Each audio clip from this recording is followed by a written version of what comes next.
Bar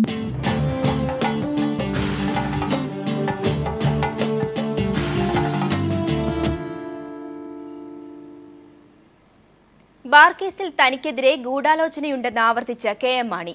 അതിനു പിന്നിൽ ആരാണെന്നറിയാമെങ്കിലും മാന്യത കൊണ്ട് പറയുന്നില്ല. തദ്ദേശ തെരഞ്ഞെടുപ്പിലെ UDF തോൽവിയുടെ പാപഭാരം തന്റെ തലയിൽ കെട്ടിവെച്ചുവെന്നും മാണി പരിഭവിച്ചു.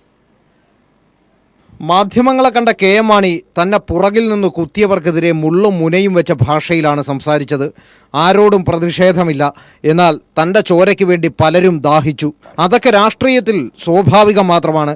താൻ എവിടേക്കും ഓടിപ്പോകാൻ പോകുന്നില്ലെന്നും മാണി മുന്നറിയിപ്പ് നൽകി. എനിക്കിപ്പോൾ എൻ്റെ രക്തത്തിന് വേണ്ടി പലരും ദാഹിച്ചിട്ടുണ്ട്, എന്നെ വേട്ടയാടിയിട്ടുണ്ട്. അതൊക്കെ രാഷ്ട്രീയത്തിലൊക്കെ അങ്ങനെ കിടക്കും. എനിക്കതിൽ വലിയ പരിഭവമോ ആരോടെങ്കിലും പ്രതിഷേധമോ ഇല്ല. ഞാനെല്ലാം ഇതൊക്കെ ജീവിതത്തിൽ കേട്ടും കണ്ടും ക്ഷമിച്ചും സഹിച്ചൊക്കെ പോവുകയാണ്. തദ്ദേശ സ്വയംഭരണ തെരഞ്ഞെടുപ്പിലെ UDFന്റെ തോൽവി തന്റെ തലയിൽ കെട്ടിവെക്കാൻ ശ്രമിക്കുന്നതിനെതിരെയും രോക്ഷം മാണിയുടെ വാക്കുകളിൽ കാണാമായിരുന്നു. UDFന് ആഗ്രഹിച്ച വിജയം നേടാൻ കഴിയാത്തതിൻ്റെ കാരണം പോലും പാപഭാരം പോലും എൻ്റെയും കേരള കോൺഗ്രസിൻ്റെയും പേരിൽ ആരോപിച്ച ചില കേന്ദ്രങ്ങളുണ്ട്. K ബാബുവിനും K M. മാണിക്കും UDFൽ ഇരട്ട നീതിയാണോ എന്ന ചോദ്യത്തിന് പ്രതികരണം ഇങ്ങനെ: മന്ത്രി എന്നുള്ള നിലയിൽ രാജിവെച്ചു പോകുമ്പോൾ ഞാൻ ഉൾപ്പെട്ടിരുന്നൊരു മന്ത്രിസഭയെ താറടിക്കാനോ അതിനെ എൻ്റെ സഹപ്രവർത്തകരായ മന്ത്രിമാരെ കുറ്റപ്പെടുത്താനോ ഞാൻ ആഗ്രഹിക്കുന്നില്ല. രാഷ്ട്രീയത്തിൽ അങ്ങനെയൊക്കെയല്ല പറയാനുള്ളൂ. You can read between the lines. കുറേയൊക്കെ നിങ്ങൾക്ക് വിടുക, ഞാൻ അതൊക്കെ നിങ്ങളത് കാണും. പക്ഷേ എനിക്ക് നീതി ലഭിച്ചിട്ടില്ല എന്നുള്ള ഒരു ചിന്ത. നീതി ലഭിച്ചിട്ടില്ല. അതെവിടെ നിന്നാ നീതി കിട്ടേണ്ട സ്ഥാനങ്ങളിൽ നിന്നും എനിക്ക് നീതി കിട്ടിയിട്ടില്ല. അത് എവിടെ നിന്നും ആകാം. കൂടെ രാജിവെക്കാത്ത PJ ജോസഫിനും കിട്ടി ഒരു കുത്ത്. തൻ്റെ കൂടെ ആരും രാജിവെക്കണമെന്ന് ഞാൻ ആഗ്രഹിച്ചിട്ടില്ല. ഉണ്ണിയാടൻ രാജിവെച്ചത് തന്നോടുള്ള സ്നേഹക്കൂടുതൽ കൊണ്ടാണ്.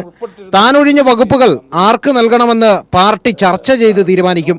പാലയിലെ ജനങ്ങൾ ആഗ്രഹിക്കുന്നുവെങ്കിൽ താൻ വീണ്ടും മത്സരിക്കുമെന്ന സൂചനയും മാണി നൽകി. കെ.എം. മാണി തന്നെ അടുത്ത ബഡ്ജറ്റ് അവതരിപ്പിക്കുമെന്ന സൂചന മാണിയെ സന്ദർശിച്ച ശേഷം കുഞ്ഞാലിക്കുട്ടിയും നൽകി.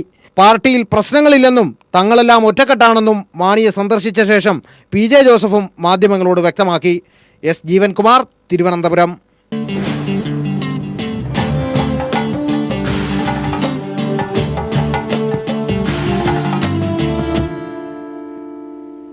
ബീഹാർ തെരഞ്ഞെടുപ്പ് പരാജയത്തെ ചൊല്ലി BJPയിൽ കലാപം തുടരുന്നു. പരാജയത്തിന്റെ ഉത്തരവാദികൾ മോദിയും അമിത്ഷായുമാണെന്ന അദ്വാനി പക്ഷ നേതാക്കളുടെ പ്രസ്താവനയ്ക്കെതിരെ മോദി അനുകൂലികൾ രംഗത്തെത്തി. മോദി നാളെ അദ്വാനിയുടെ വസതിയിലേക്ക് മാർച്ച് നടത്തുമെന്ന് UPയിൽ നിന്നുള്ള ചില BJP MPമാർ വ്യക്തമാക്കി. പരസ്യ പ്രസ്താവനകൾ നടത്തരുതെന്ന് നേതൃത്വം നേതാക്കൾക്ക് നിർദ്ദേശം നൽകി.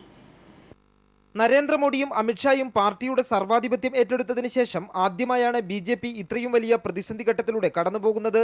ബീഹാർ പരാജയത്തിന് പിന്നാലെ നേതൃത്വത്തിനെതിരെ LK അദ്വാനി, MM ജോഷി, യശ്വന്ത് സിൻഹ, ശാന്തകുമാർ എന്നീ മുതിർന്ന നേതാക്കൾ പരസ്യമായി രംഗത്തെത്തിയതോടെയാണ് BJPയിൽ കലാപം തുടങ്ങിയത്.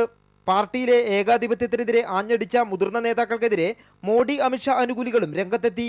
മുൻ ദേശീയ അധ്യക്ഷന്മാരും ക്യാബിനറ്റ് മന്ത്രിമാരുമായ രാജ്നാഥ് സിംഗ്, വെങ്കയ്യ നായിഡു, നിതിൻ ഗഡ്കരി എന്നിവർ മോഡിയെയും അമിത്ഷായെയും അനുകൂലിച്ച് സംയുക്ത പ്രസ്താവന പുറത്തിറക്കി. വാജ്പേയിയും അദ്വാനിയും പാർട്ടിയെ നയിച്ചപ്പോൾ ജയമായാലും തോൽവിയായാലും കൂട്ടുത്തരവാദിത്തമാണെന്ന തത്വമാണ് സ്വീകരിച്ചിരുന്നതെന്നും ഇതുതന്നെയാണ് ഇപ്പോഴും തുടരുന്നതെന്നും നേതാക്കൾ പ്രസ്താവനയിൽ ചൂണ്ടിക്കാട്ടി. ബീഹാർ തോൽവിയുടെ ഉത്തരവാദിത്വം നേതൃത്വത്തിന്റെ തലയിൽ മാത്രം കെട്ടിവയ്ക്കുന്നത് ശരിയല്ലെന്ന് നിതിൻ ഗഡ്കരി പറഞ്ഞു. അദ്വാനി പാർട്ടിയെ നയിച്ചപ്പോഴും തിരഞ്ഞെടുപ്പിൽ പരാജയപ്പെട്ടിട്ടുണ്ടെന്നും ഗഡ്കരി ഓർമ്മപ്പെടുത്തി. അതേസമയം അദ്വാനിയുടെ വസതിയിലേക്ക് മാർച്ച് നടത്തുമെന്ന് UPയിൽ നിന്നുള്ള ചില BJP MPമാർ വ്യക്തമാക്കി.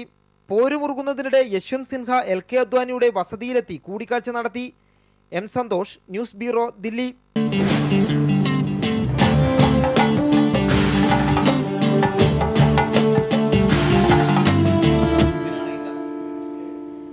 അഫ്ഗാനിസ്ഥാനിൽ നിന്നുള്ള തദ്ദേശ വംശജരെ തലയെറുത്ത് കൊന്നൊടുക്കിയതിൽ ISനെതിരെ പ്രതിഷേധം രൂക്ഷമാകുന്നു. മൃതദേഹങ്ങളുമായി ഹസാരെ വംശജർ കാബൂളിൽ പ്രകടനം നടത്തി. ഷിയ വിശ്വാസം പിന്തുടരുന്ന ഹസാര വംശജരായ 3 സ്ത്രീകൾ അടക്കം 7 പേരെയാണ് IS കൊന്നൊടുക്കിയത്. 1 മാസം മുമ്പ് തട്ടിക്കൊണ്ടുപോകപ്പെട്ട ഇവരുടെ മൃതദേഹം തലയുറുത്ത നിലയിൽ ഞായറാഴ്ച കണ്ടെത്തുകയായിരുന്നു. IS-നെ അനുകൂലിക്കുന്ന താലിബാനാണ് കൂട്ടക്കൊലയ്ക്ക് പിന്നിലെന്നാരോപിച്ച് മൃതദേഹങ്ങളുമായി പ്രതിഷേധക്കാർ ഇന്ന് കാബൂളിലെ തെരുവുകളിലൂടെ പ്രകടനമായി പ്രസിഡന്റിന്റെ കൊട്ടാരം ഉപരോധിച്ചു.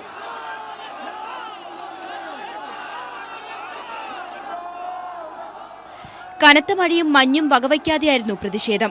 സർക്കാർ വിരുദ്ധ മുദ്രാവാക്യങ്ങൾ മുഴക്കിയവർ തദ്ദേശീയർക്ക് സുരക്ഷിതരായി ജീവിക്കാനുള്ള സാഹചര്യം ഒരുക്കണമെന്ന് ആവശ്യപ്പെടുന്നുണ്ടായിരുന്നു. പ്രതിഷേധക്കാർ പ്രസിഡന്റിന്റെ കൊട്ടാരത്തിന് നേരെ കല്ലെറിഞ്ഞപ്പോൾ സൈന്യം വെടിവെച്ചു.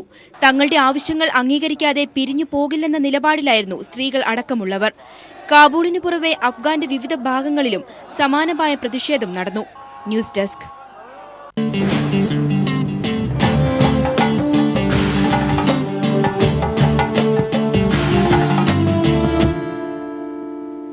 തുലാവർഷം തീരാൻ ഇനി കഷ്ടിച്ച് ഒരാഴ്ച. മഴയെ പേടിച്ച് മാറ്റിവെച്ചിരുന്ന കൃഷി ആരംഭിക്കാൻ നേരമായി. കൃഷിസ്ഥലങ്ങൾ ഇല്ലാത്തവരും എന്നാൽ കൃഷിയെ ജീവൻ തുല്യം സ്നേഹിക്കുന്നവരും കൃഷി ചെയ്യാൻ ആശ്രയിക്കുന്നത് ടെറസിനെയാണ്. തുടർച്ചയായ മഴയുള്ള സമയം ടെറസ് കൃഷിക്ക് അനുയോജ്യമല്ല. കൂടാതെ ശക്തമായ മഴയിൽ മണ്ണിലെ ലവണാംശങ്ങൾ നഷ്ടപ്പെട്ട് വളക്കൂറ് കുറഞ്ഞു പോകാം. ശക്തമായ മഴക്കാലം അവസാനിച്ച് ടെറസ് മെല്ലെ ഉണങ്ങിവരുന്ന ആഴ്ചകളാണ് കൃഷി തുടങ്ങാൻ ഏറ്റവും നല്ലത്. കേരളത്തിനെ സംബന്ധിച്ച് സെപ്റ്റംബർ മധ്യമാണ് കൃഷി തുടങ്ങാൻ ഏറ്റവും നല്ല സമയം. തീരെ ചെരിവില്ലാതെ പരന്നതോ അല്പം ചെരിവുള്ളതോ ആയ കോൺക്രീറ്റ് മേൽക്കൂരകളാണ് ടെറസിലെ കൃഷിക്ക് അനുയോജ്യം. കൃഷിക്ക് ആവശ്യമായ മണ്ണ്, വെള്ളം, വിത്ത്, വളം, വള്ളികൾ പടരാനുള്ള കമ്പുകൾ തുടങ്ങിയവ മേൽത്തട്ടിലെത്തിക്കാൻ സൗകര്യമുണ്ടായിരിക്കണം. ജലസേചനത്തിനും സൗകര്യമുണ്ടായിരിക്കണം. വീട്ടിലെ ടെറസിനെ തൊട്ട് മരക്കൊമ്പുകളോ പോസ്റ്റുകളോ ഇല്ലാതിരിക്കുന്നത് എലികളുടെയും മറ്റു ക്ഷുദ്രജീവികളുടെയും ശല്യം കുറയ്ക്കാം. നാം സാധാരണ ചെലവാക്കാറുള്ളതിൽ കുറവ് വെള്ളമേ ടെറസ് കൃഷിക്ക് ആവശ്യമുള്ളൂ. തുള്ളി നന തുടങ്ങിയ രീതികൾ ഏർപ്പെടുത്താം. കോൺക്രീറ്റ് മട്ടുപ്പാവിൽ നേരിട്ട് മണ്ണ് നിരത്തി വളം ചേർത്ത് വെള്ളമൊഴിച്ച് കൃഷി ചെയ്യുമ്പോൾ മേൽക്കൂരയിൽ വളരുന്ന ചെടിയുടെ വേരുകളും മണ്ണിൽ നിന്ന് ഊർന്നിറങ്ങുന്ന അമ്ലാംശങ്ങളും ധാതുലവണങ്ങളും കോൺക്രീറ്റിന് ബലക്ഷയം ഉണ്ടാക്കി സ്ലാബിൽ ചോർച്ച വരുത്താൻ സാധ്യതയുണ്ട്. തൊടിയിലെ മണ്ണിന്റെ കൂടെ ചാണകം ഉണക്കിപ്പൊടിച്ചത്, ചകിരിച്ചോറ്, അറക്കപ്പൊടി, ആറ്റുമണൽ, മണ്ണിര കമ്പോസ്റ്റ്, കരിയിലകൾ എന്നിവയും ചേർത്ത് കൃഷി ചെയ്യാനുള്ള അടിത്തട്ട് തയ്യാറാക്കാം. എങ്ങനെ കൃഷി ചെയ്താലും ടെറസും മണ്ണും നേരിട്ട് സമ്പർക്കം വരുന്നത് പരമാവധി ഒഴിവാക്കുന്നത് നല്ലതാണ്. പോളിത്തീൻ കവറിലും ചാക്കിലും മണ്ണ് നിറച്ച് കൃഷി ചെയ്യാം. ചാക്ക് പുറത്തോട്ട് മടക്കി ഏതാണ്ട് ഒരടി കനത്തിൽ മണ്ണ് നിറച്ചാൽ മതിയാകും. വെള്ളം പുറത്തേക്ക് ഒഴുകാനായി ഏതാനും സുഷിരങ്ങൾ ആവശ്യമാണ്. സുതാര്യമായ പോളിത്തീൻ കവറിൽ കൃഷി ചെയ്യരുത്.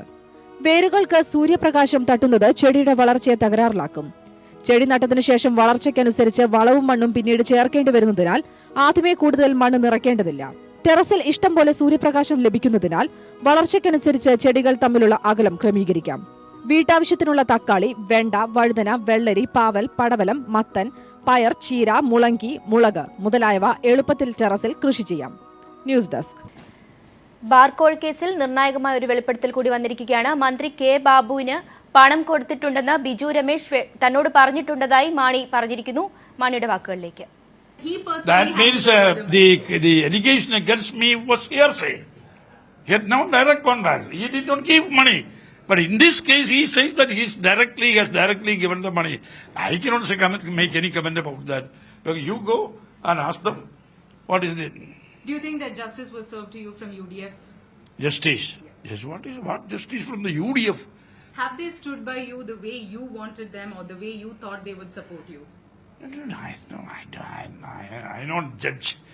This is not the time for judging the behavior or conduct of the other parties or my party, or other parties also. I have got justice, secured justice from my party.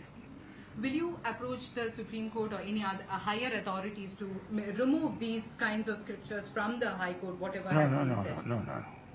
So far, no.